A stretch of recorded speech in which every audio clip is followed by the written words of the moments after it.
Մայրաքաղաքի Սուրբ Աննա եկեղեցում Կիրակնօրյա միջադեպից հետո քննչականը վարույթ է նախաձեռնել երկու հոդվածով՝ խուլիգանություն եւ պաշտոնատար անձի օրինական ծառայողական կամ քաղաքական գործունեությանը միջամտելու նպատակով պաշտոնատար անձի նկատմամբ բռնություն գործադրելը։ Քննչականի փոխանցմամբ ձերբակալվածները 3-ն են։ Նրանցից երկուսը 2007 թվականին ծնված եղբայրներ Դավիթ եւ Միքայել Մինասյաններն են, երրորդը Գևորգ Գևորգյանը։ Այս պահի դրությամբ նրանց մեղադրանք առաջադրված չէ։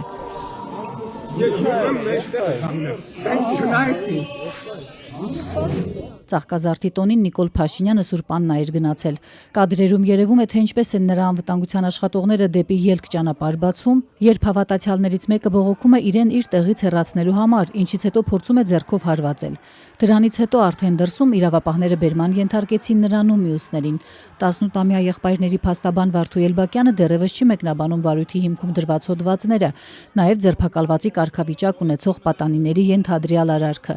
Սուրբ Աննան այսօր եւս մարդաշատ էր։ Երեկվա միջադեպին ականատես մի կին զայրացած էր կատարվածից։ Մանուկների օրհնության կարգեր Ծաղկազարդին արվում ու այդ դրսում էին անում տերհայրերը, քանի որ երեխեքը շատ էին, որ ներսում քաշքշոտ չի լինի, հա, երեխեքի մեջ դրսում էին անում։ Ու այդ ծեսի ժամանակ միանգամից աղմուկ սկսվեց, փաստորեն որոշներ քաղաքացիական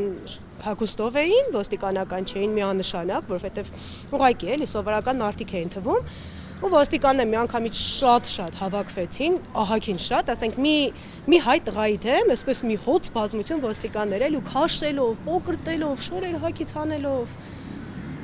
Բանեն էլի հանցագործ էին բռնել, շատ լուրջ ազգի դավաճան էին բռնել, այս քաշքշելով տանում էին։ Միջադեպին ականատես կինը նշեց, թե եկեղեցում ներկա շատ հավատացյալները Փաշինյանին լավ չընդունեցին։ Շատ մարդիկ կային, որոնք ուղղակի չէին դիմանում, գոռում էին դուրս արի, ինչ գործ ունես այդտեղ։ Իրավապաշտպան Վարդան Հարությունյանը անթույլատրելի է համարում կատարվածը։ Իհարկե երիտասարդը չպետք է նման բան անել, դա անթույլատրելի է։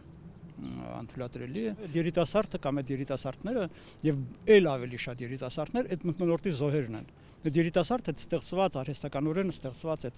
ատելության այդ ճշնամանքի մթնոլորտի զոհերից է,